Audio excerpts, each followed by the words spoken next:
Selanjutnya, referensi. Menjelaskan pengertian referensi.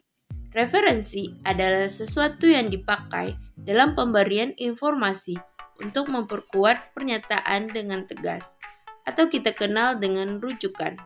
Referensi memakai faktual maupun non-faktual. Referensi faktual terdiri atas statistik contoh, kesaksian, serta objek faktual. Referensi bisa berupa bentuk bukti, nilai-nilai, serta kredibilitas.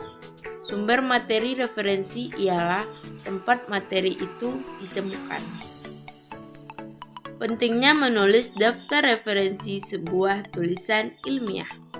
Dalam teknik menulis buku atau karya ilmiah memerlukan informasi akurat untuk menunjang isi buku.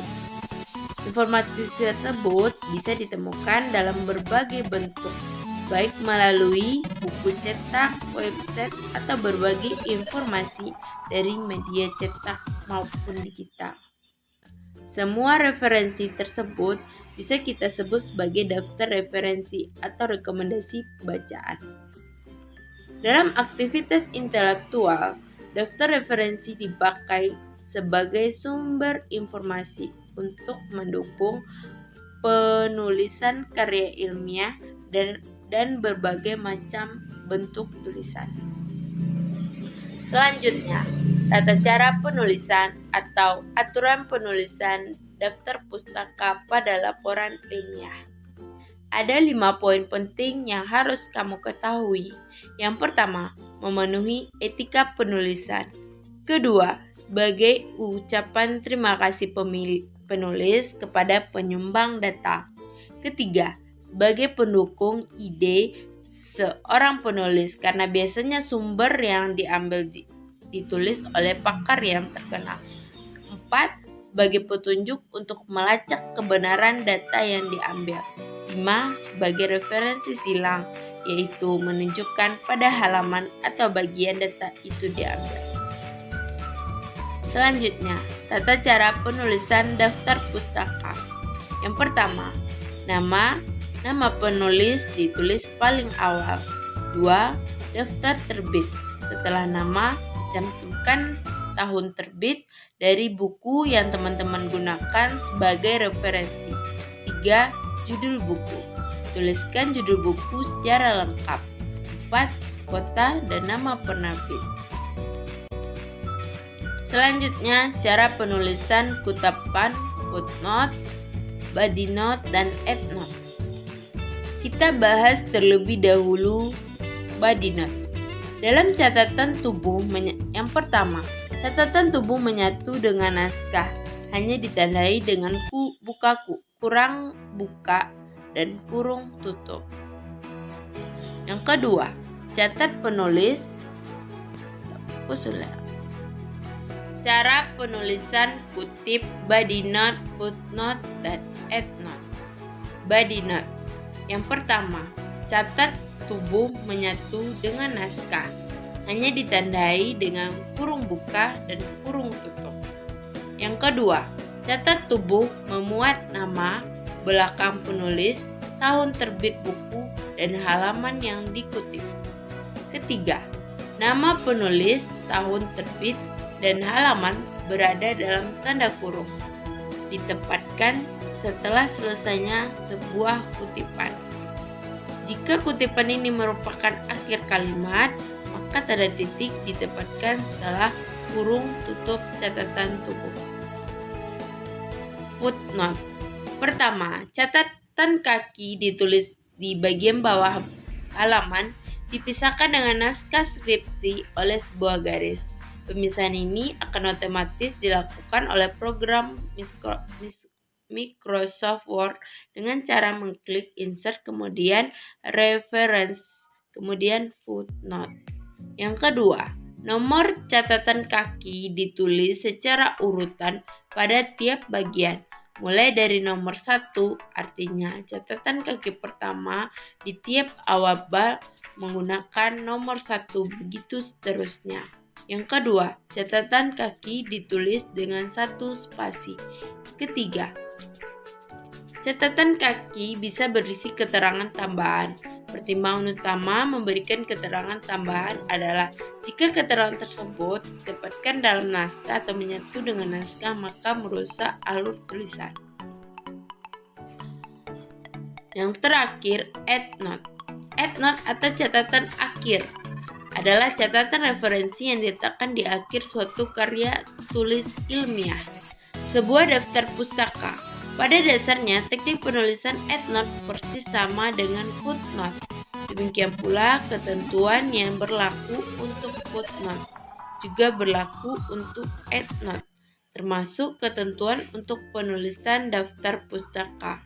Perbedaannya, endnote diletakkan di bagian akhir suatu karya ilmiah. Penulisan otomatis pada Word. Pertama, footnote.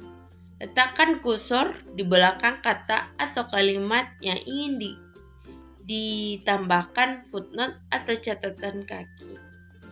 Klik menu referensi AB1 footnote. Setelah melakukan klik pada AB1 footnote, maka kita bisa mengisi footnote di bagian bawah dokumen. Yang kedua, body note. 1. Siapkan dahulu beberapa referensi yang digunakan dalam laporan Manageshort. Pastikan referensi yang Anda gunakan terdaftar dengan current list.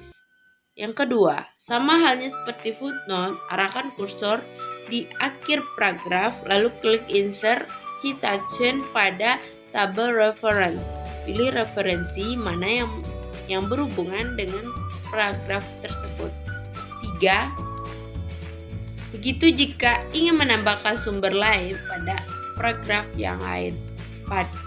Jika format tidak sesuai, maka dapat mengedit dengan mengarahkan kursor pada body note dan bersangkutan akan muncul kotak di sekitar body note tersebut.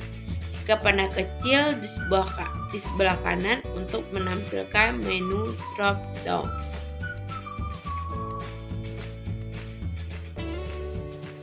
5. Klik edit citation maka akan muncul jendela kecil seperti ini. Add text berarti menambahkan keterangan halaman adalah menghapus keterangan situasi yang tertulis di dokumen.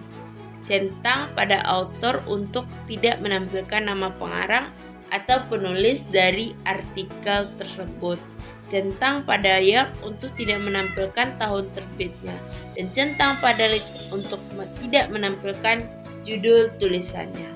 Dan yang terakhir, jika ada perubahan dari sumber referensi, jangan lupa untuk melakukan update di situasi yang Anda masukkan. Penulisan referensi menggunakan Google Cendekia. Ada 6 poin penting yang harus kamu praktekkan. Yang pertama, buka halaman website Google Scholar, yaitu http://courseart.google.com. Yang kedua, pada judul pencarian, masukkan judul artikel yang akan dikutip sebagai rujukan. 3. Hasil pencarian dengan item atau judul yang sesuai. Klik cheat sehingga muncul beberapa style pengutipan. 4. Pilih blok item pengutipan pada bagian font cover. Kemudian klik kanan dan pilih. 5. Buka halaman naskah yang sedang ditulis. Pada bagian daftar pustaka, tempel paste rujukan yang sudah dikopi sebelumnya. Dan yang keenam, modifikasi sesuai paduan penulisan yang ada. Semoga bermanfaat. Penulisan referensi menggunakan aplikasi Mendeley. 5 poin penting yang harus kamu praktekkan. Pertama, install aplikasi Mendeley. 2. Buka aplikasi Mendeley. 3. Masukkan referensi. 4. Hubungkan dengan Microsoft Word. Dan yang terakhir, buka dokumen yang telah dibuat untuk meletakkan daftar pustaka. Penulisan referensi dengan Zotero. 5 poin penting yang harus kamu praktekkan. Yang pertama, download, install aplikasi Zotero. Setelah itu buka aplikasi Zotero, lalu tambahkan sumber referensi dengan cara klik New Item. Pilih salah satu referensi, misalnya book. 2. Setelah pilih buku, lalu masukkan data sesuai buku referensi, mulai dari judul buku, penulis, tahun terbit, kota terbit, hingga penerbit. Setelah selesai, klik Enter. Ketiga, pilih file dari dokumen dan buka file akan diberikan daftar isi. Lalu pilih Zotero dan klik Add atau Edit Bibliography untuk menambahkan daftar pustaka. 4. Setelah itu muncul tampilan seperti ini. Lalu pilih citation style sesuai kebutuhan. Anda dapat memilih citation style atau mode bentuk daftar pustaka yang telah tersedia. Misalnya Chicago Manual of Style 17 tahun edition full note. Lalu klik OK. Yang terakhir, selanjutnya akan muncul tampilan daftar pustaka seperti ini secara otomatis.